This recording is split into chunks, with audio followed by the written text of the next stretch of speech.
ठंडी सुबह की धुंध के बीच जैसे जैसे चुनावी हवा करवट ले रही है, उत्तर प्रदेश की राजनीति में एक ऐसा बयान तैर गया जिसमें सत्ता के गलियारों में धीमी धीमी गूंजती खुसुर फुसुर शुरू हो गई है। कैबिनेट मंत्री और सुहेलदेव भारतीय समाज पार्टी के राष्ट्रीय अध्यक्ष ओम प्रकाश राजभर ने संकेत में ही सही लेकिन पंचायत चुनाव को लेकर एक ऐसा फैसला सुनाया है जिसमें राजनीतिक समीकरण पर प्रश्न चिन्ह लगा दिए हैं। उन्होंने साफ कहा कि वे पंचायत चुनाव में अपने उम्मीदवार अलग से मैदान में उतारेंगे, यानी चुनाव में एनडीए के साथ कदम ताल नहीं होगी। पहली नज़र में ये महज संगठनात्मक रणनीति लगती है, पार्टी का जनाधार बढ़ाने का प्रयास, स्थानीय समीकरण को मजबूत करने की पहल, लेकिन अंदरूनी हलकों में इसे साधारण निर्णय नहीं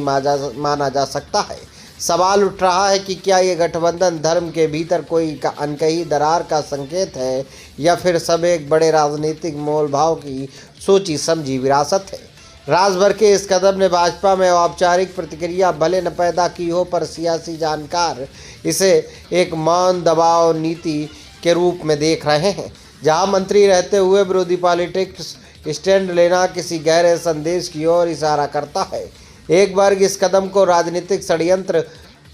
नहीं बल्कि अंदरूनी शक्ति संतुलन की चाल मान रहा है, वहीं दूसरा वर्ग इसे पंचायत चुनाव में